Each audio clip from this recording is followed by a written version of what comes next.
내가 모르는 세상의 모든 정보 네모. 안녕하십니까. 네모 세모 공식 정보남 편정택입니다. 네, 정보의 여왕 박규리입니다. 떠나요 둘이서. 자, 오늘 저희가 네. 복장만큼은 맞아요. 휴가지에 가 있습니다. 네, 본격적인 그래요. 휴가철인데 네. 규리 씨는 휴가 계획 좀 있으세요? 그럼요. 네. 제가 평소에도 여행을 좋아하잖아요. 어. 근데 휴가철에는 또 특별히 더 여행을 철저히 맞아요. 준비를 하죠. 달라야 돼요. 맞아요. 네, 평소에 네. 여행과는 좀 달라야 하는데 네. 여름 휴가하면 여러분들 뭐 물놀이 많이 가세요. 맞아요. 해수욕장도 가시고 계곡도 가시고 워터파크도 많이 가시는데 네. 이 물놀이 가장 중요한 게 뭐겠습니까? 바로 안전입니다. 물론입니다. 예. 물에 들어가시기 전에는요, 우리 준비 운동 충분히 해줘야 하고요. 또 구명조끼 역시 잘 챙겨 입는 것도 정말 중요합니다. 그럼요. 네. 자, 그리고 물놀이를 하게 되면 체력 소모가 또 맞아요. 되기 때문에 배가 많이 고픕니다. 물이나 간식을 물놀이 하실 때 꼭 챙겨 가시는 게 좋겠습니다. 맞습니다. 물놀이 하기 전과 후 챙겨 먹어야 할 음식이 다르다는 거 여러분들 알고 계시죠? 먼저 물놀이 하기 전에는요, 샌드위치나 과일, 요구르트 같은 소화에 부담이 적은 음식을 섭취해야 하고요.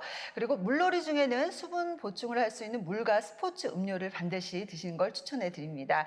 마지막으로요, 물놀이 후에는요, 삶은 닭고기 샐러드나 삶은 달걀 같은 단백질이 풍부한 음식이 좋다고 합니다. 야, 앞으로 이제 물놀이 갈 때는 이 먹는 것도 고려해서 네. 좀 챙겨봐야 되겠습니다. 맞아요. 그리고 또 하나, 물놀이 할 때 적당한 휴식이 꼭 필요한 것도 알고 계시지요? 이 장시간 물놀이를 하게 되면 체온이 떨어지고 체력이 급격하게 고갈될 수 있기 때문에 40분 정도 물놀이를 하신다면 사이에 10분에서 15분 정도 꼭 휴식 시간을 갖는 게 중요합니다. 네. 그리고 아무리 신이 나도요, 음주를 하고 또 물에 바로 오. 들어가게 되면 큰 사고로 이어질 수 있다는 사실 꼭 기억하시면 좋을 것 같습니다. 네, 자 그럼 본격적으로 네모 세모 시작을 해보겠습니다. 규리 씨가 첫 소식 준비하셨죠? 맞습니다. 정택 씨, 예. 혹시 멸치 좋아해요? 멸치? 멸치 네. 좋아하죠. 또 어린 아이를 키우고 있어서 네네. 멸치 반찬은 꼭 밥상에 올라가는 것 같아요. 맞습니다. 오늘은요, 이 도전 정신 하나로 멸치계를 아주 평정한 우와. 아주 멋진 한 청년의 이야기를 들려드릴까 합니다. 아니 멸치계를 평정까지 했다. 네. 야, 이야기 궁금한데요. 네. 자칭 타칭 멸치 소믈리에라 불리는 청년을 만나보고 왔습니다. 멸치라는 아주 단일 어종을 중심으로 건어물을 연구하고 또 판매하는 마산의 사나이 임종윤 씨의 이야기 지금 바로 함께 하시죠. 다양한 소믈리에 중 와인, 막걸리 소믈리에, 그리고 전통차 소믈리에까지 경남 창원에는 아주 특별한 소믈리에가 있는데요. 지금 바로 그 주인공 만나러 가보실까요? 아름다운 바다를 자랑하는 만큼 수산물이 유명한 경남 창원시 마산 하포구. 이른 시간부터 갓 들어온 싱싱한 해산물을 선별하는 작업이 한창인데요. 마산하면 유명한 생선, 멸치들이 한가득. 다들 좋은 멸치를 선점하기 위해 꼼꼼하게 살펴봅니다. 안녕하세요. 네, 반갑습니다. 안녕하세요. 예, 오늘 주인공 맞으신가요? 네, 맞습니다. 38번 멸치 중매인 멸치 소믈리에 임종윤입니다. 멸치의 청춘을 건 사나이, 멸치 소믈리에 임종윤 씨입니다. 멸치 소믈리에 종윤 씨의 아침은 경매장에서부터 시작되는데요. 종윤 씨는 이곳에서 싱싱한 멸치를 선별하고 또 경매로 직접 구매해 소비자들에게 판매까지 합니다. 마른 멸치 경매장이기 때문에 앞에 잘 마른 정도가 얼마나 되어 있는지 그게 가장 중요하다고 볼 수 있습니다. 이 같은 경우는 이제 잘 말라 있어가지고 멸치가 좀 따글따글하고 잘 마른 느낌이 확실히 납니다. 근데 이제 다른 상품 같은 경우는 덜 말려져 있어가지고 좀 이제 눅눅하고 찐득찐득한 느낌도 좀 있고요. 그래서 우리는 그걸 잘 골라서 좋은 멸치를 판단해야 됩니다. 우수한 멸치의 조건, 크기가 적당하면서 빛깔도 좋고 무엇보다 제일 중요한 건 잘 말라 있어야 우수한 멸치로 인정받는데요. 종윤 씨 역시 모든 오감을 동원해 품질 좋은 멸치를 찾아 나섭니다. 좋은 멸치를 찾아 헤매는 멸치 소믈리에의 눈빛, 아주 예사롭지 않죠? 과연 누가 더 좋은 멸치를 선점하느냐가 관건. 멸치 전문가들의 보이지 않는 경쟁이 아주 치열합니다. 이 물건들이 상태가 어떤지 이제 그 검품을 하고 있는 과정입니다. 그래야지 실수 없이 멸치를 살 수 있기 때문에 아, 그러면 맞습니다. 이제 예상 금액 적으시는 거예요? 예상 금액과 그 멸치를 이제 어떻게 평가하고 있는지 이제 그렇게 아마 다 각자 적을 겁니다. 적는 노하우가 다 다르기 때문에. 아, 그럼 제가 살짝 보고 올까요? 그러면 이거 컨닝하는 건데. 본격적인 멸치 경매가 시작됐습니다. 보이진 않지만 긴장감 한가득. 수십 명의 사람들이 좋은 멸치를 선점하기 위해 집중 또 집중하는데요. 종윤 씨는 새내기 중매인이지만 공격적인 전략으로 아주 좋은 멸치를 선점하고 있습니다. 그런데 멸치 소믈리에 종윤 씨는 어떻게 멸치 경매에 뛰어들게 일을 됐을까요? 배웠을 때도 중매인이 운영하는 건어물 회사에서 일을 배웠는데 이 중매인이 되면 전국에 다시멸치를 제공할 수 있고 어차피 산지의 경매를 통해서 이제 전국으로 유통이 되다 보니까 가장 경쟁력도 있고 그리고 또 돈을 벌 수 있는 큰 기회를 또 만들 수 있는 게 받아서 판매하는 것보다 더 많은 영역들이 넓어지니까 중매인을 해야 되겠다고 생각을 했습니다. 더 큰 꿈을 이루기 위해 시작한 멸치 중매인. 아직 배워야 할 게 많고 더 많은 경험을 쌓아야 하지만 서두르지 않고 천천히 배워가는 중인데요. 이젠 제법 손놀림도 빨라졌고 눈빛도 예사롭지 않습니다. 누구보다 더 좋은 멸치를 고를 수 있는 이유, 종윤 씨의 성실함이 비결인데요. 오늘 좋은 멸치 많이 사셨나요? 아침에 검수하면서 메모해놨던 것들 다 살 수 있었습니다. 근데 정신이 하나도 없네요. 예, 호가를 빨리빨리 또 하다 보니까 그 긴장감도 있고 또 신경을 안 쓰다 보면 놓쳐버리기 때문에 바짝 긴장하고 있어서 사야 됩니다. 오늘 경매는 대만족. 아침부터 부지런히 구한 싱싱한 멸치를 들고 종윤 씨의 또 다른 일터, 그가 운영하는 가게로 향했는데요. 이야, 박스들을 보아하니 오늘 판매하는 멸치가 어마어마하네요. 이전에는 제가 도매하는 멸치 경매장에서 도매를 했고 여기서는 이제 제가 소매를 하는 가게입니다. 아, 여기서 판매를 하시는 네, 맞습니다. 직접 소비자한테 신선한 멸치를 판매하고 있습니다. 직접 눈으로 보고 만져가면서 멸치를 구매했기 때문에 멸치 품질만큼은 자부한다는 종윤 씨. 그 덕분에 종윤 씨의 멸치는 전국 각지에서 찾는 사람들이 굉장히 많은데요. 가게에 도착하자마자 박스를 열어 멸치 상태를 한 번 더 확인하고 판매할 양만큼 소분해서 포장까지 직접 합니다. 그런데 멸치 구분은 어떻게 하시나요? 뭐 크기별로 구분은 지어지지만 또 나눠진다면 뭐 남해안 멸치, 서해안 멸치 이렇게 구분해서 판매하고 있습니다. 아, 그럼 남해 같은 바다인데 어떻게 구분이 돼요? 서해안 멸치와 남해안 멸치는 이제 제 기준으로는 빛깔과 그 멸치의 모양, 상태를 보고 구분을 저는 할 수 있죠. 할 수가 있어요? 네, 저는 이제 할 수 있다고 봅니다. 여기서 잠깐! 과연 멸치 소믈리에 종윤 씨는 얼마나 멸치에 대해 잘 알고 있을까요? 육안으로는 똑같아 보이는 서해안, 남해안 멸치를 같은 종이컵에 담아 섞어봤는데요. 과연 종윤 씨는 맞힐 수 있을까요? 네. 한번 골라보시죠. 서해안 멸치, 남해안 멸치를 한번. 네네네. 네. 네. 제가 보기에는 이것은 서해안 멸치고 이것은 남해안 멸치입니다. 맞습니까? 네. 어떻게 차이를 알지? 이게 바꿨는데? 이게 서해안 멸치는 이제 좀 크기가 조금 더 작은 게 많습니다, 사실은. 예, 이게 좀 작은 규모의 배들이 작은 그물을 잡다 보니 좀 더 작은 멸치들을 잡을 수 있거든요. 그리고 이제 빛깔 차이도 좀 이게 어두운 빛깔이 좀 회색 빛깔이 좀 나고요. 예, 좀 약간 밝은 회색 빛이 좀 납니다. 예. 그런 부분으로. 이거 아까 바꿔놨어요 지금. 네네네. 그러니까 얘랑 얘가 틀린 거예요. 그렇죠, 알고 있죠. 알고 있어요? 네네네. 신기한데 이렇게 모르겠는데. 지금은 멸치를 보기만 해도 산지를 턱턱 마치지만 과거엔 그렇지 않았는데요. 초반엔 길거리에서 멸치를 팔다가 우여곡절도 참 많았다고 합니다. 부모님 가업을 위해서 하시던 분들은 그 형태에서 주로 많이 유지해서 이제 해 나가는 형태고, 저 같은 경우는 이제 요즘 SNS가 많이 발달돼 있으니 온라인으로 판매도 많이 하고 홍보도 많이 하려고 하다 보니 새로운 영역을 이제 많이 개발하게 됐죠. 근데 이제 그런 모습들이 조금 좋게 본다면 좋을 수도 있는데 또 새로운 사람이 들어와가지고 어떻게 뭐 영역을 침해한다고 느끼시는 분들도 계셨었습니다. 그래서 관계도 조금 뭐 틀어진 적도 있었지만 그래도 잘 극복해가지고 네, 지금 잘 지내고 있습니다. 멸치 소믈리에라는 꿈 하나로 꾸준하게 한 길만 걸어온 종윤 씨. 이제는 제법 단골 손님도 많아졌는데요. 그 덕에 종윤 씨 역시 감사한 마음으로 매일 최선을 다해 일하고 있습니다. 저 신마산에는 요 집이 제일 나아요. 어떤 게 제일 나아요? 물건이 다 좋지요. 물건이 좋아요? 예. 물건도 좋고, 주인장도 좋고.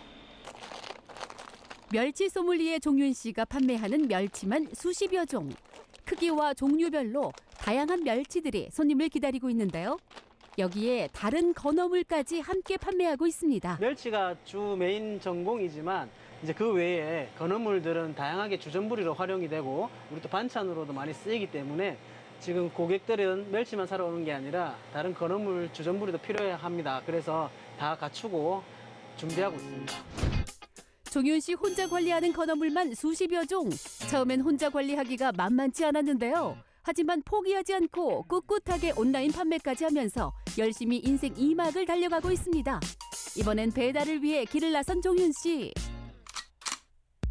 이제 국물 내는데 관심이 많은 분들은 제가 같이 이야기를 나누면서 어떤 멸치가 적합할지 그런 걸 선정해주고 또 업장에 맞춰서 이제 멸치를 제공해주고 있거든요. 멸치가 필요한 곳이면 어디든 달려가는 종윤 씨. 멸치 소믈리에가 직접 선정한 멸치 맛에 반해 꾸준하게 이용 중인 가게를 찾았는데요. 이곳 사장님은 멸치 하나에 육수 맛이 달라지다 보니 꼭 종윤 씨의 멸치를 고집합니다. 정말 육수 맛이 확실히 다른가 봐요. 최대한 이제 기름기가 없는 멸치를 제가 구매해서 제공한다든지 뭐 그런 저희가 아무래도 우동 전문점이다 보니까 이제 육수가 좀 굉장히 중요한 맛으로 적용을 하고 있는데 이제 대표님께서 주시는 멸치가 저희한테 좀 맛있는 육수를 만들 수 있는 멸치가 들어오거든요. 그래서 이제 그런 얘기를 하고 있었습니다. 모든 요리의 가장 기본인 육수 맛을 좌우하는 건 바로 멸치라는 사실. 이 멸치 하나에 풍성한 맛을 내는 우동 요리가 탄생했는데요. 종윤 씨 역시 육수부터 맛봅니다.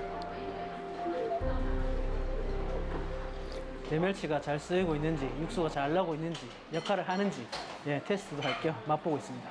어떻게 만족하시나요? 아까 먹었는데 고소하고 맛있었습니다. 그리고 원래는 이제 그 우동에는 갓소부시라든지 멸치 외에 다른 걸로 육수를 많이 냅니다. 근데 우리 마산이 이제 멸치 산지다 보니까 신선한 멸치를 활용해서 이 업장에서는 이제 우동 육수에 쓰이기 때문에 보다 더 국물이 맛있고 고소하고 깊은 맛을 느낄 수 있거든요. 깊은 맛을 내기 위해 사용하는 육수용 멸치.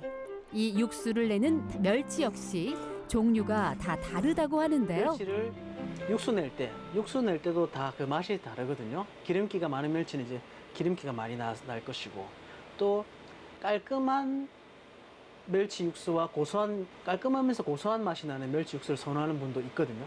진한 것과 라이트한 느낌이면서 고소함. 이제 그런 부분이 각기 다르기 때문에 이제 그걸 제가 캐치해가지고 사람들에게 설명해주고 알려주는 거죠.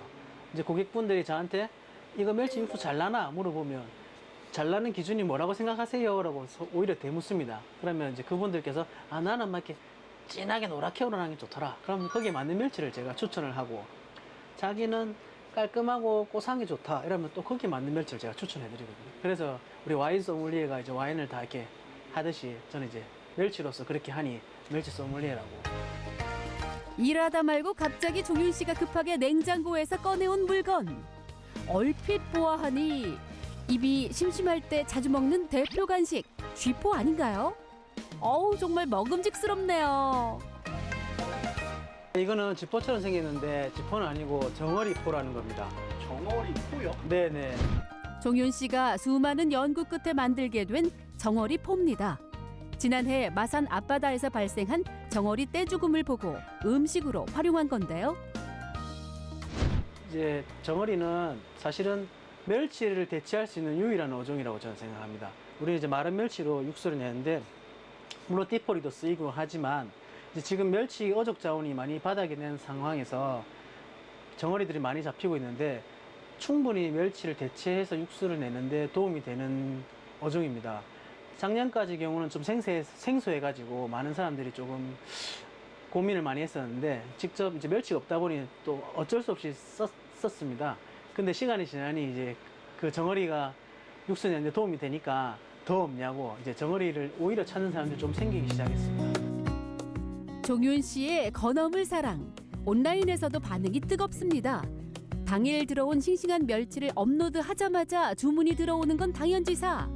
혼자서 이 모든 걸 하다 보니 힘들긴 해도 보람차다네요. 마산에 멸치 사러 사람들이 왔으면 하는 바람. 멸치 사러 마산에 가야 되겠구나. 이런 또 생각을 할 수 있게끔 널리 알리는 것이 또 제 목표이고, 그리고 멸치도 굉장히 종류도 많고 등급도 다른데 그거를 자세하게 또 알려드리고 싶습니다. 많은 사람들에게. 그리고 멸치로서 멸치하면 떠오르면 이제 38번 중맨이 떠오를 수 있게끔 열심히 최선을 다해서 노력하고 싶습니다. 멸치에 대한 열정 하나로 멸치 소믈리에로 자리 잡은 임종윤 씨. 싱싱한 멸치를 직접 가져와 소비자에게 맞춤으로 멸치를 선보이고 있는데요. 앞으로 더 많은 사람들이 진정한 멸치 맛을 아는 그날까지 종윤 씨의 앞날을 응원하겠습니다.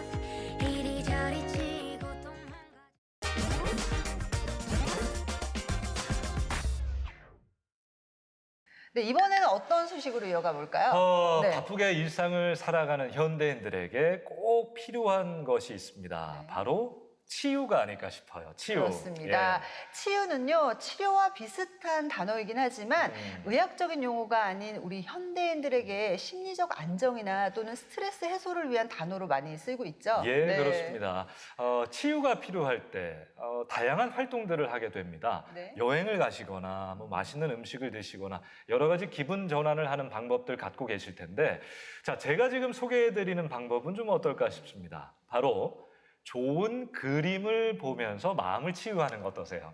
예. 너무 좋을 것 같은데요. 저도 사실 좋은 전시회 보고 나면 기분이 굉장히 좋아질 때가 많거든요. 그렇습니다. 네. 저희 오늘 이렇게 녹화하는 이 장소에도 좋은 그림들이 걸려 있는데 네. 이렇게 그림을 보면서 마음의 위안을 받거나 문화 감성을 촉촉하게 채우고 싶은 분들 계실 겁니다. 그런 분들이라면 제가 지금 소개해드리는 전시회 한번 눈여겨보시면 좋을 것 같은데요. 바로 울산 시립미술관에서 열리는 반구천에서 어반아트로라는 전시회입니다. 네, 울산 시립미술관 하면요, 문화도시 울산을 알리는데 아주 큰 일조를 하고 있는데요. 예. 이번 전시에 어떤 작품들이 있을지 기대가 됩니다. 이 반구천 암각화의 세계유산 등재를 기원하면서 마련한 전시회입니다. 자, 그리고 또 하나 주의 깊게 보셔야 할 게 있는데요. 바로 세계적인 그래피티 거장들이 이 울산에 머물면서 특별한 퍼포먼스를 보여준다고 합니다. 어떤 전시회인지 지금 함께 만나보시죠. 세계적인 그래피티 거장들의 작품이 울산에 상륙했습니다. 이전에 없던 새로운 모습으로 문화계에 신선한 바람을 일으키는 전시회 현장. 시선을 압도하는 독특한 작품의 세계. 울산을 물들이는 그래피티의 향기를 따라 떠나봅니다. 울산 남구의 한 대학 캠퍼스. 누군가 건물벽에 낙서를 하고 있다는 소식을 듣고 찾아가 봤는데요. 혹시 지금 여기서 뭐 하시는 건가요? 알록달록한 그림의 정체가 궁금한데요. 알고 봤더니 미국의 한 유명 아티스트가 학생들이 공부하는 건물에 그래피티를 그리고 있는 중이라네요. I wanted to leave my mark here in the city, and I think it was a good idea to think of its past here, a very long history in this city, but it's not just a long history, but it's a history towards the future. So this is more or less the future for young generations, and what a better place to do a wall than a university. 그래피티는 미술의 한 분야인데요. 낙서화 혹은 거리예술, 공공예술로 불리고 있습니다. 전철이나 건축의 벽면, 교각 등의 낙서처럼 긁거나 스프레이 페인트 등을 이용해 그리는데요. 도심 곳곳에서 만날 수 있는 자유로운 형태의 예술입니다. Abstract, lyrical, you know, because I'm writing my name on the wall, you know, which is my signature but it's more than that. It's the energy that I leave behind. So I think when people look at my artwork, they feel the energy and they feel the history of the art, of the work. 1963년 뉴욕에서 태어난 존원 작가. 그는 수억 원에 달하는 그래피티를 그리는 해외 유명 아티스트인데요. 독학으로 그래피티를 공부해 다양한 힙합 문화와 거리 풍경 등을 그려왔습니다. 17살 때부터 스프레이 캔을 들고 거리를 다니며 자신을 적극적으로 홍보하기 시작했는데요. 이런 그가 울산의 큰 전시회를 앞두고 캠퍼스에서 특별한 이벤트를 진행하게 된 겁니다. 그의 자유로운 붓터치와 화려한 색감이 더해진 작품. 대학생들과도 참 잘 어울리는 것 같은데요. 이날 존원 작가가 그린 그림은 국내 건물에 그린 최초의 그래피티로 12시간에 걸쳐 완성됐습니다. 처음엔 밋밋했던 벽이 그의 그림으로 꽉 찬 느낌이네요.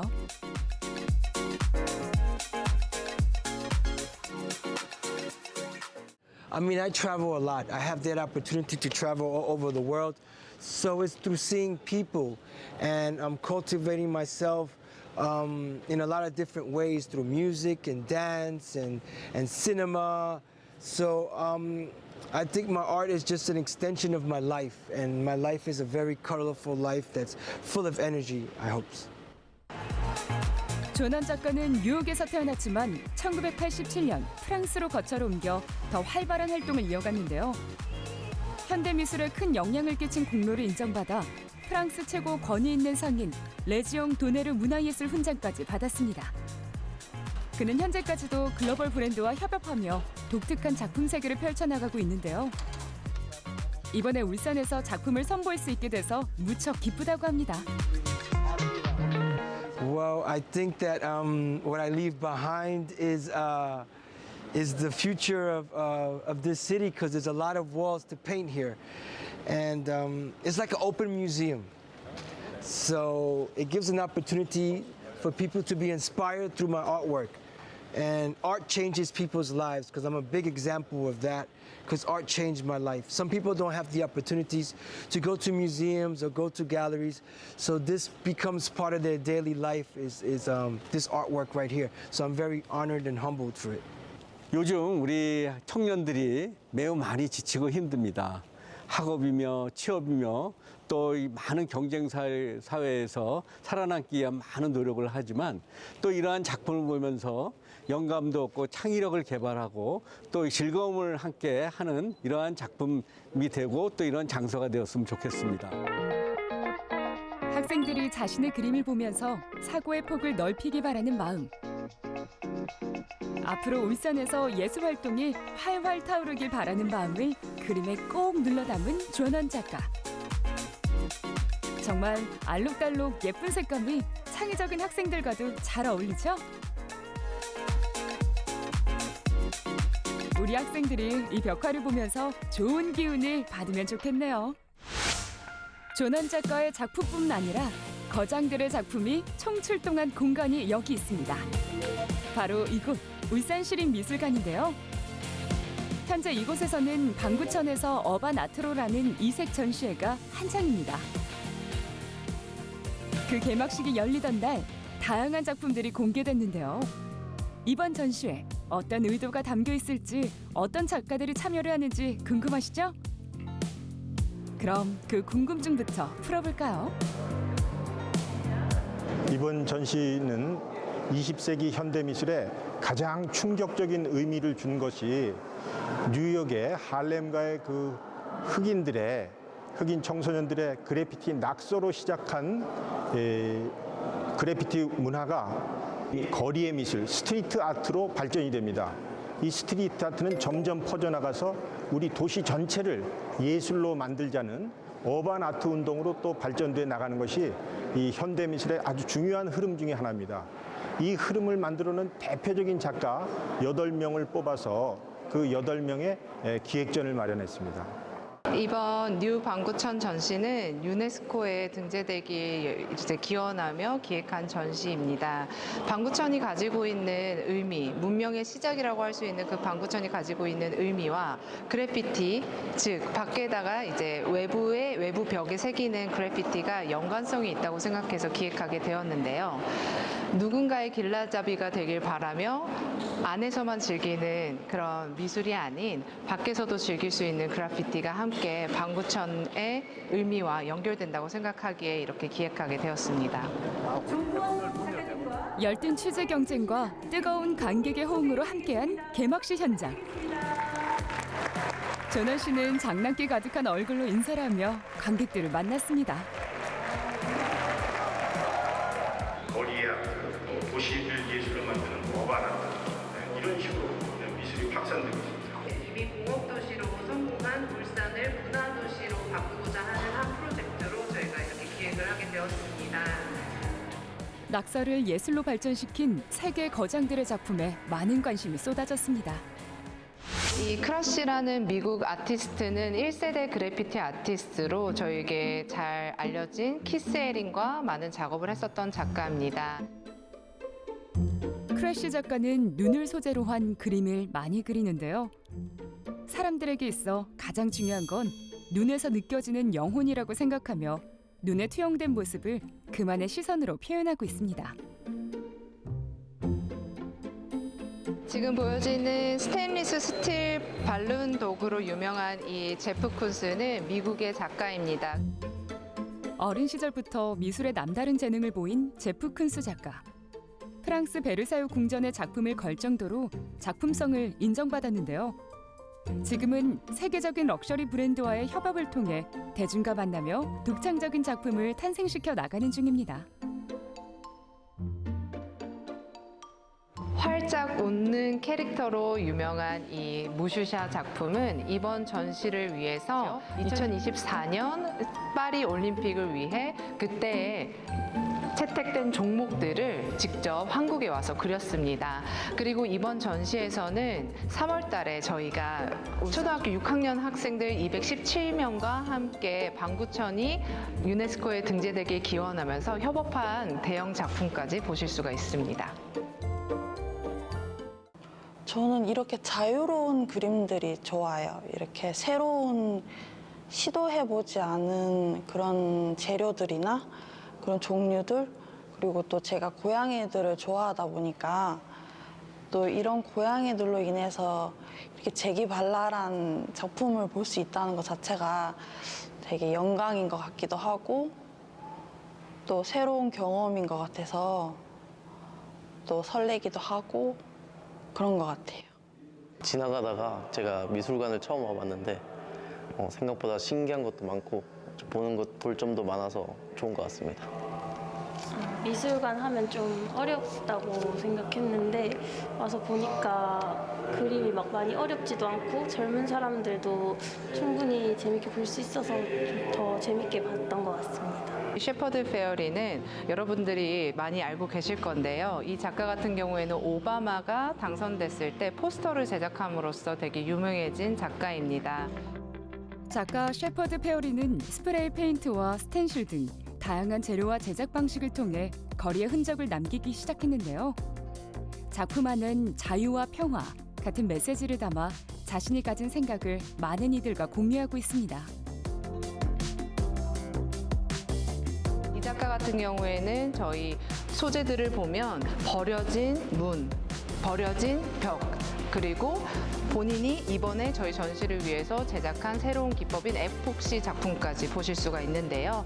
때려 부수면서 음영을 줘 본인이 고고학자가 마치 보물을 발견하듯이 버려진 매테리얼, 즉 버려진 이런 소재들을 가지고 다시 재생시키는 걸로 유명한 작가입니다.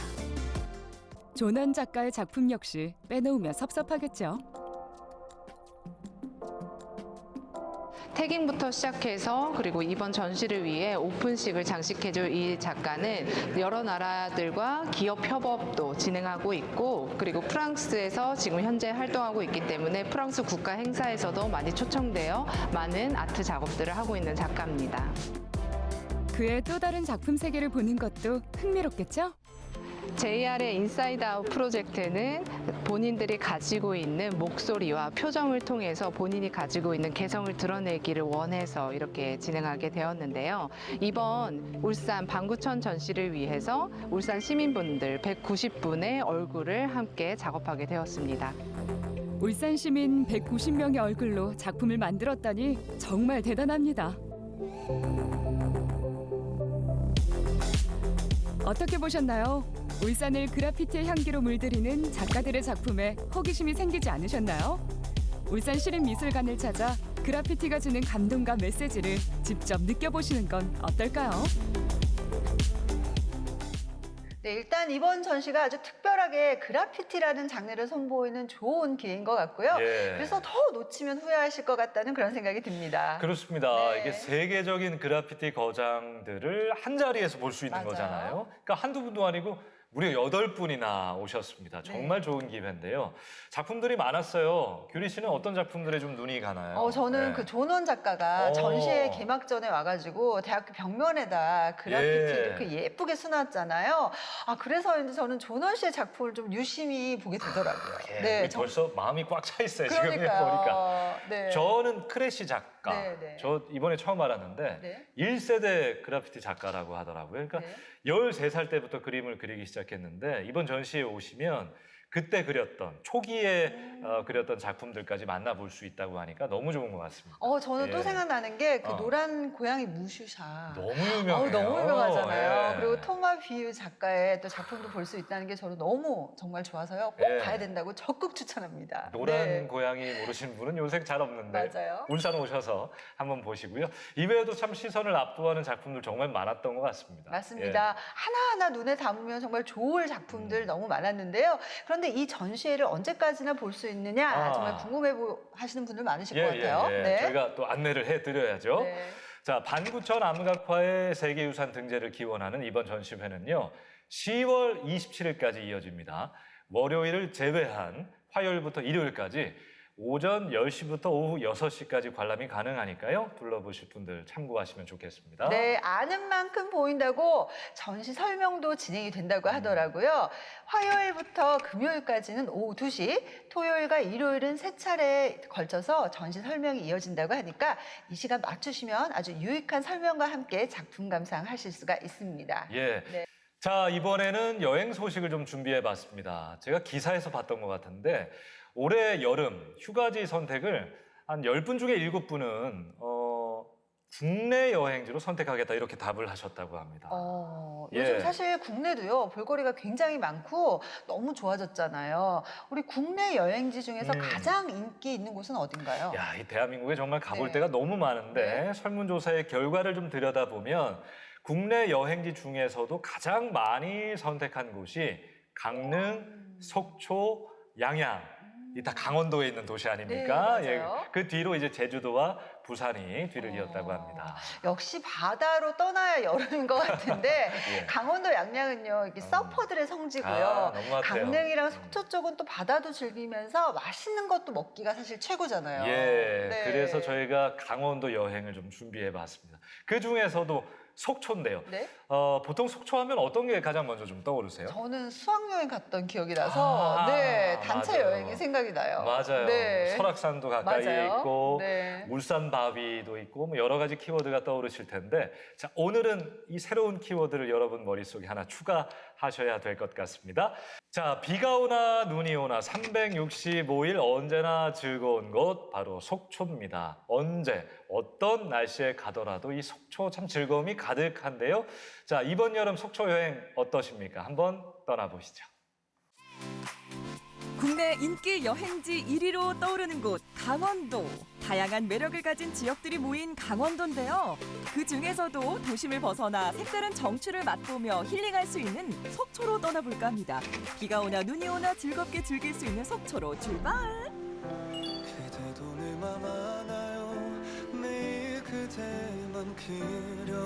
오늘 속초 여행을 함께할 특별 가이드를 초대했는데요. 과연 누굴까요? 짜잔! 여러분! 요즘 비가 제가 볼 땐 노란우산이죠. 여러분께서 요즘 잘 알고 계신 그 핫한 드라마 속에 노란우산 정말 핫하지 않겠습니까? 이렇게 비가 내리면 집에 다시 가야 하나? 아니죠. 이 속초는 비가 내려도 여행할 곳이 너무너무 많습니다. 그래서 먹을 것 많고 즐길 것 많은 이 속초에서 저와 함께 가장 먼저 영금정으로 떠나보실까요? 속초 바다를 감상하기 가장 좋은 곳인 영금정. 넓고 큼직한 바위 위에 해상 정자가 세워진 영금정은 파도가 바다에 부딪힐 때면 오묘한 소리가 들려오는데 이 소리가 검은고 소리와 비슷하다 하여 영금정이라 불리게 되었다고 합니다. 한눈에 다 보여요, 바다가. 양사강이 바다예요. 오. 너무 시원하다. 눈길 닿는 곳곳이 바다인데요. 너무 멋지네요. 저기가 영금정의 해돋이 전망대거든요. 해가 뜨는 모습을 쫙 본 다음에 얼마나 멋있겠어요. 오늘은 물론 비가 와서 좀 아쉽긴 하지만 또 비가 오는 대로 운치가 있고 그리고 또 철싹철싹 들려오는 이 파도 소리 들어보면 어디선가 좀 소리가 들리는 것 같지 않습니까? 검은고 소리. 그래서 영금정이잖아요. 여러분 꼭 오셔야겠습니다. 너무 멋있어요. 신선이 검은고를 타며 풍류를 즐길 만큼 풍광이 빼어난 영금정은 사시사철 인기 만점인데요. 관광객으로 북적이기도 하지만 속초 시민들은 피서와 낚시를 즐기기 위해 자주 찾는 곳이라고 합니다. 해돋이는 못 봤지만 안개 낀 해변이 운치 있고 아주 멋져요. 다시 또 오고 싶습니다. 작년에 한 번 왔다가 너무 멋있어서 올해 또 오게 됐어요. 시원하고 파도 소리도 좋고 바다 냄새도 좋고 속초에 오면 영금정 하면은 여기 이 교각도 멋있고 좋아요 그냥. 진짜 계절에 따라 상황에 따라 모든 부분들이 다 다르게 보입니다. 그런데 여러분 저기 보이세요? 저기는 바로 등대 전망대예요. 이 바다에 왔는데 등대 전망대는 꼭 봐야 되지 않겠습니까? 바로 이동해 볼까요? 영금정에서 가까운 등대 전망대. 속초 8경 중 하나로 알려져 있는데요. 한눈에 속초 시내부터 바닷가를 내려다 볼 수 있다고 합니다.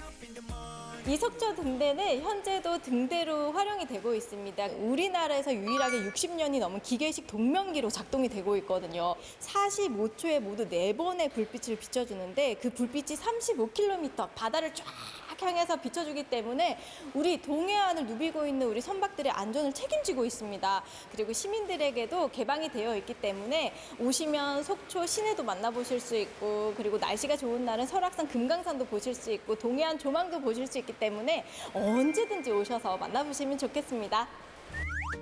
가장 아름다운 등대 중 하나로 꼽힌 곳인데요. 등대 전망대에 오르면 푸른 바다, 영금정, 동명항, 바다 위로 오가는 배, 등대 해수욕장 등의 풍경을 감상할 수 있다고 해요. 속초 등대에 왔더니 속초 등대 외에도 주문진 등대, 대진 등대, 강원도의 이 바다를 불을 밝혀주고 있는 등대들을 다 만나보실 수가 있습니다.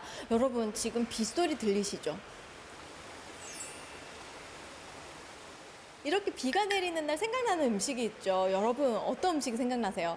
맞습니다. 그거. 추적추적 비가 내리는 날 어떤 음식을 먹어야 잘 먹었다고 소문날까요? 먹는 거 잘 아는 언주 씨의 선택은 속초하면 빠질 수 없는 장칼국수. 뜨끈하고 얼큰한 국물에 장칼국수 한 그릇 하러 가실까요? 우와, 안녕하세요. 네, 어서 오세요.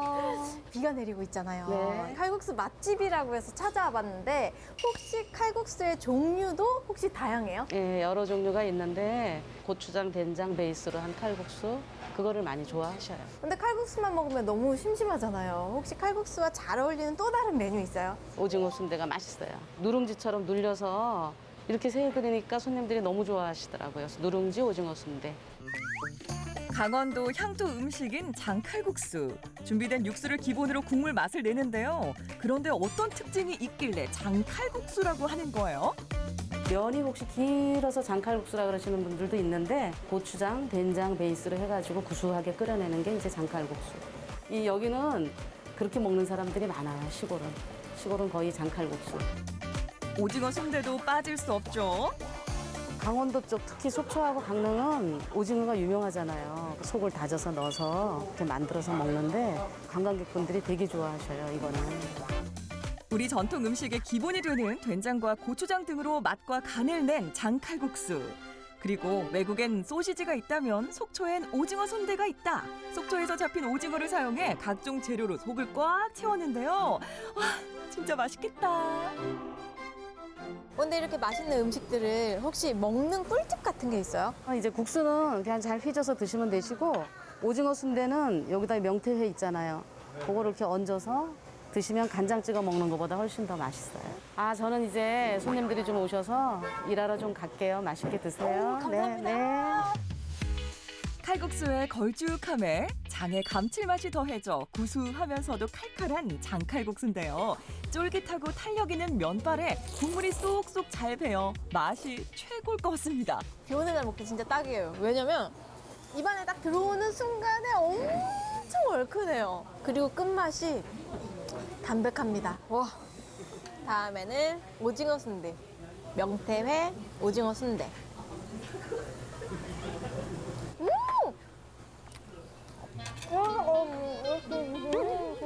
말이 안 나올 만큼 맛있다는 거죠. 속초 대표 음식은 오징어 순대와 명태회의 조합. 쫄깃하고 담백하면서도 깔끔 그 자체일 것 같습니다.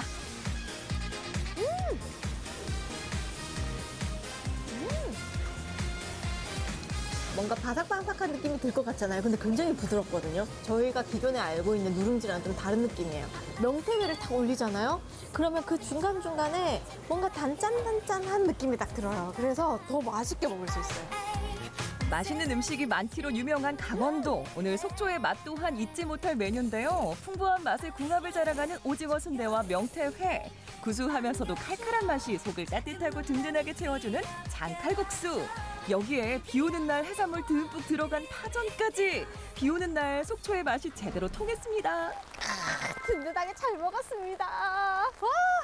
근데 비가 계속 내려요. 그래도 강원도에 왔는데 산에 좀 올라가야 되지 않아요? 비 오는데 산을 어떻게 가요? 비 올 때도 갈 수 있는 산이 있대요. 빨리 따라오세요. 이렇게 비가 오는데 갈 수 있는 산이 있다고요? 정말 생뚱맞고 당황스러운데요. 비 오는 날 갈 수 있는 산은 바로 산악박물관입니다. 이곳은 한마디로 표현하자면 한국의 등반 역사가 살아있다라고 할 수 있죠. 안녕하세요. 김원지 리포터님이시죠? 안녕하세요. 네, 반갑습니다. 산악박물관 소개 한번 해주세요. 저희 산악박물관은 2014년도에 이제 개관한 전문 산악박물관이고요. 여기서는 이제 산과 관련된 역사나 전시와 그리고 교육들도 같이 진행을 하고 있고요. 실제 산행을 하지 못하는 저희 마음도 좀 달래줄 수 있겠네요. 그럼요. 그럼 일단 저한테 어떤 부분을 제일 먼저 보여주고 싶으세요? 3층으로 가셔서 전시관을 먼저 보시면 좋을 것 같습니다. 네. 세계적인 산악 강국이 된 우리의 등반 역사를 한눈에 볼 수 있는 국립산악박물관. 산에 젊음을 바치고 산과 함께 인생을 보낸 인물을 통해 우리나라 등반 역사와 세계사적 발자취를 만날 수 있는 곳이라고 합니다. 산을 등반한다, 오른다, 산행한다라는 표현을 하기 전에는 유람한다라는 표현을 썼었고요. 근대를 거치면서 등반이라는 단어를 쓰게 됐고 좀 등반은 늦게 시작을 했어요. 다른 세계의 나라들에 비해서 늦게 시작은 했지만 8,000m급 이상의 산들을 14자라고 부르거든요. 이 히말라야 14자를 세계적으로 한 40명 정도의 산악인들이 이 등정에 성공을 했는데 우리나라가 8명 정도의 그 인원으로 가장 많은 산악인들이 성공을 했다고 합니다. 8,000m 이상의 고봉이 14개인 히말라야.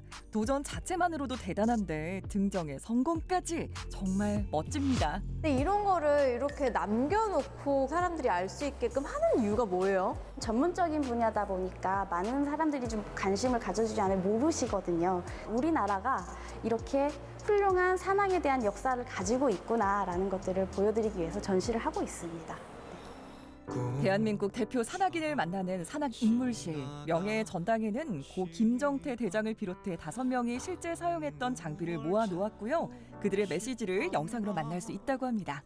개화기 때부터 2000년대까지 해가지고 그 산악인들의 모습들을 보실 수 있는 공간이에요. 이분들이 계셨기 때문에 지금도 계속해서 도전을 하려고 하시는 분들이 있는 거잖아요. 그 역사들을 보고 이제 또 도전 정신을 갖고 아니면 또는 어떤 부분들이 더 궁금한지에 대해서 학술적으로도 연구를 하는 그런 것들이 계속해서 지금 진행이 되고 있는 거죠. 산악의 기반을 다진 분들, 그리고 등산이 국민 취미가 될 수 있도록 밑거름을 만들어주신 분들이라고 할 수 있죠. 그리고 산악박물관에서는 클라이밍 체험과 고산 환경을 체험할 수 있는 저산소 체험실을 운영하고 있다고 하는데요. 등산 간접 체험으로 인기가 아주 좋대요. 지금 3,000m 정상에 올라갑니다, 제가. 갔다 올게요. 멋진 산을 등반하지 않더라도 산악의 역사도 공부하고 체험도 할 수 있어 좋네요. 굉장히 좋은 박물관인 것 같아요. 이런 체험도 하고 산이 어떤 곳인지 알려주고 즐거웠습니다. 비가 와가지고 마땅히 갈 데가 없었는데 이렇게 산악박물관에 와서 산악인들의 그런 역사를 많이 볼 수 있어서 되게 좋았고요. 고산 체험이라든지 클라이밍 이런 거 여러 가지 체험을 할 수 있게 돼서 굉장히 좋았습니다. 비가 오는 날에도 걱정 없이 산을 배우고 즐길 수 있는 곳인데요. 체험만으로도 이미 등산 기분은 다 낸 것 같아요. 언지 씨, 고산 체험 어땠어요? 저 방금 에베레스트 베이스 캠프에 갔다 왔잖아요. 괜찮았어요. 뭔가 숨이 100% 들이마시고 100% 내쉬어야 되는데 그게 좀 마음대로 잘 안 되는 느낌? 저는 괜찮다고 했지만 사실 엄청 높은 곳에 갔다 온 거잖아요. 그래서 좀 휴식이 필요한 것 같아요. 쉬어야 되겠습니다.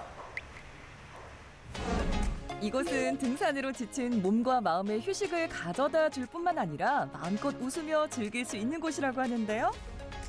속초에 오면 이곳을 꼭 들렸다 가야 된다고 했어요. 네, 맞습니다. 저희 공간 같은 경우는 1층에서는 아름다운 미술관 체험할 수 있는 트리 같은 공간이 있고 2층에는 저희 움직이면서 체험할 수 있는 미로 탈출 체험 공간이 있는 테마파크라고 할 수 있겠습니다. 오, 맞잖아요. 비가 와도 속초도 놀거리가 많다니까요. 네, 맞습니다. 자, 그럼 하나씩 가볼까요? 네, 좋습니다. 어디부터 가보면 좋을까요? 저희 우선 1층 전시관부터 돌아보는 걸로 하겠습니다. 속초의 이색적인 문화 놀이 공간으로 자리 잡은 테마파크인데요. 약 300평 공간에 트리가트 포토존 50여 개와 흔들다리, 짐볼 탈출 등 역동적인 체험 시설이 있어서 누구나 즐겁게 즐길 수 있는 공간이라고 합니다. 아이들은 물론 어른들도 재밌어서 시간 가는 줄 모를 만큼 인기인데요. 어머, 괜찮으십니까? 지금 세탁기 안에 있어요. 살려줘! 뱅글뱅글 돌아요. 마치 세탁기 안에 들어온 것처럼. 네. 언제쯤 빨래가 끝납니까? 이제 끝나야 될 것 같아요. 너무 힘들어요. 한국에 오랜만에 온 거예요? 네, 10년 만에. 10년 만에 왔어요? 아빠 친구 만나러 그리고 제 아빠 그 식구 만나러 왔어요. 저희가 또 글로벌한 K 한류잖아요. 토론토 친구들에게 영어로 한마디 해줘요. Hi guys, I'm in Korea right now and this place is kind of amazing. You should come here sometime yourself. 땡큐! 과학적 기법과 기발한 아이디어가 돋보이는 스토리가 있는 포토존. 누구나 멋지고 재밌는 사진을 남길 수 있는데요. 여행 와서 남는 건 사진뿐이다 라고 하잖아요. 비가 와도 사진 못 찍을 걱정 없이 추억을 마음껏 남길 수 있어서 너무 좋네요. 1층 전시는 이제 둘러봤잖아요. 네. 2층은 혹시 어떤 공간이에요? 2층은 14가지의 미션을 통과해서 게임을 하는 체험 공간입니다. 그래요? 네. 그럼 저와 대결을 하는 겁니까? 아니요, 여기에서는 저희가 한 팀으로 같이 게임 즐기실 거예요. 사진을 찍는 즐거움은 물론 몸으로 즐길 수 있는 다양한 게임이 있는데요. 게임을 하나씩 통과하는 재미가 쏠쏠할 것 같아요. 다음은 어떤 미션이에요? 다음은 저희 점프 미션이라고 발판을 밟는 미션입니다. 오, 점프 미션 도전? 도전! 도전! 여러분, 한 개, 4개거든요? 이거 두 사람이 하는 거예요? 아니요, 저희는 보통 미션이 4인 기준 미션이기 때문에 곧 4명이서 진행을 합니다. 화면상에 우리 감독님 두 분이 더 있습니다. 도전하시겠습니까? 도전! 화면 터치 시작. 레벨 1. 점프하세요.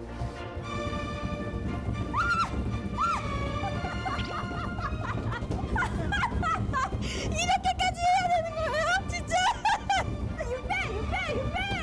아싸!